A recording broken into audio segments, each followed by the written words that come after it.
Hello guys, तो this is your Turners. आज हम पढ़ेंगे कार्डियोवास्कुलर सिस्टम।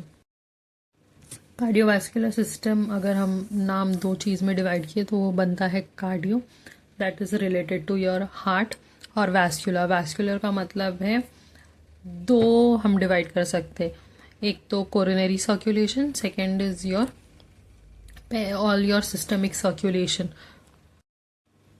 तो डिजीज़ेस, कार्डियोवास्कुलर सिस्टम की डिजीज़ेस जानने के पहले हम एक ओवरव्यू एनाटॉमी और फिजियोलॉजी देख लेंगे कार्डियोवास्कुलर सिस्टम की, एंड देन फिर उसके बाद हम एक एक डिजीज़ कंडीशन को कवर करेंगे। कार्डियोवास्कुलर सिस्टम में हम उसकी एनाटॉमी और जितना भी रेलेवेंट एनाटॉमी है विथ इंक्लूडिंग क्लिनिकल एप्लीकेशन, और उसकी फिजियोलॉजी देखेंगे हार्ट की, उसके फंक्शंस, बॉर्डर्स और जो भी अदर स्पेसिफिक फंक्शंस होते हैं वो सारी चीज़ें हम देखेंगे। डिजीज़ कंडीशंस देखेंगे, डायग्नोस्टिक इवैल्यूएशंस क्या क्या यूज़ किए जाते हैं कार्डियोवास्कुलर सिस्टम में वो देखेंगे, और उसके जो भी हम ट्रीटमेंट देते हैं, मेडिकल मैनेजमेंट और सर्जिकल मैनेजमेंट, वो हम specifically. Definition of cardiovascular system. The cardiovascular system consists of heart, blood vessels, and blood. Its primary function is to transport nutrients and oxygen-rich blood to all parts of the body and to carry deoxygenated blood back to the lungs. तो cardiovascular system जो main part होता है उसका first organ is your heart, उसके blood vessels जो होते हैं वो, और ब्लड। तो हार्ट का मेन काम होता है कि पूरे ऑल ओवर बॉडी में न्यूट्रिशन और ऑक्सीजन रिच ब्लड पहुंचाना, और जो डीऑक्सीजनेटेड ब्लड रहता है वो बॉडी के बाकी हिस्सों से लेकर लंग्स को देना।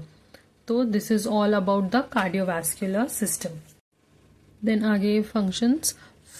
Then first is disease prevention. जैसे कि पहले पॉइंट में हमने डिस्कस किया कि इम्यूनिटी मिलती है ब्लड सप्लाई के थ्रू, तो डिजीज प्रिवेंशन होती है क्योंकि बॉडी को फाइट एंड फ्लाइट एक्शन करने का मौका मिलता है।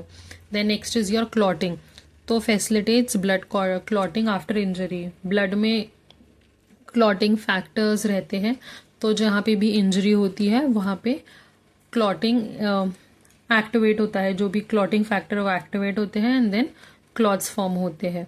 तो ये सारी जो भले कहीं पे भी इंजरी हो, नो मैटर कितनी डिस्टेंट है वो हार्ट से, लेकिन ब्लड सप्लाई के थ्रू क्लॉटिंग फैक्टर्स वहाँ तक के पहुँच जाते हैं। Then next is your temperature regulation. So your heart with the blood supply helps in maintenance of blood temperature throughout the body.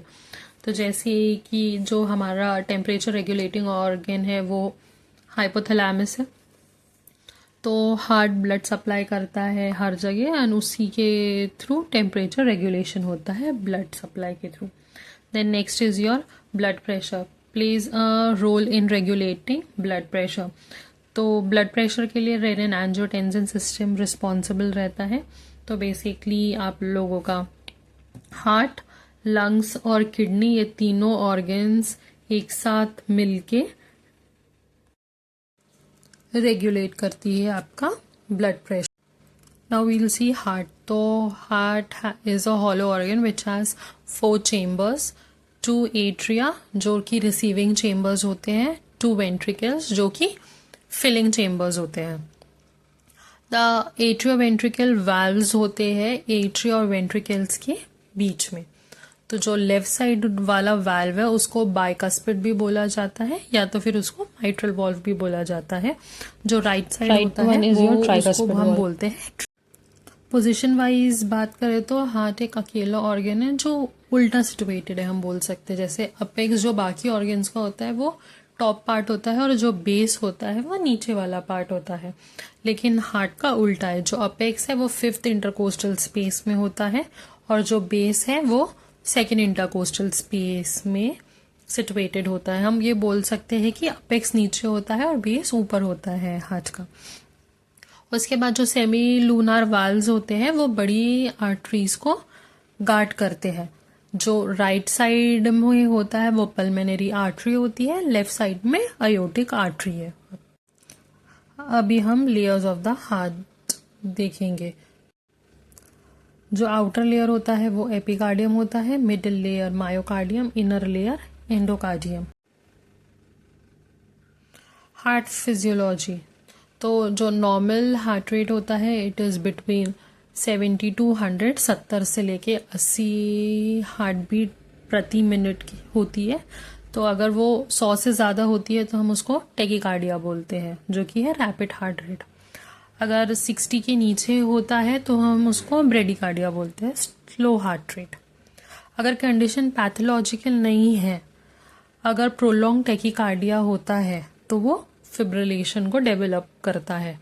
पर अगर कोई यदि पैथोलॉजिकल कंडीशन है लाइक ट्यूमर फॉर्मेशन या कुछ, तो फिर फिब्रिलेशन डेवलप नहीं होता अगर टेकिकार्डिया होता है। तो अगर पैथोलॉजिकल कंडीशन नहीं है और टेकिकार्डिया हो रहा है तो याद रखना उसको हम फिब्रिलेशन की तरफ लेके जाते हैं। अभी नेक्स्ट हम देखेंगे कार्डियक साइकिल। तो कार्डियक साइकिल के 4 साइकिल का मतलब है कंटिन्यूअस प्रोसेस। तो पहले एट्रियल सिस्टोल होता है, फिर उसके बाद आइसोवॉल्यूमिक वेंट्रिकुलर कॉन्ट्रैक्शन होता है, उसके बाद वेंट्रिकुलर सिस्टोल होता है और वेंट्रिकुलर डायस्टोल होता है। याद रखना पहले एट्रियल सिस्टोल होता है, उसके बाद वेंट्रिकुलर कॉन्ट्रैक्शन, फिर वेंट्रिकुलर सिस्टोल होने के बाद वेंट्रिकुलर डायस्टोल होता है। नेक्स्ट है कार्डियक आउटपुट। तो कार्डियक आउटपुट आपका है heart rate into stroke volume output. तो जो हार्ट रेट है तो उसका फॉर्मूला है, जैसे हार्ट रेट अगर हम मान के चल रहे हैं 75 बीट्स पर मिनट है, इनटू स्ट्रोक वॉल्यूम 70 ml रहता है, ठीक है।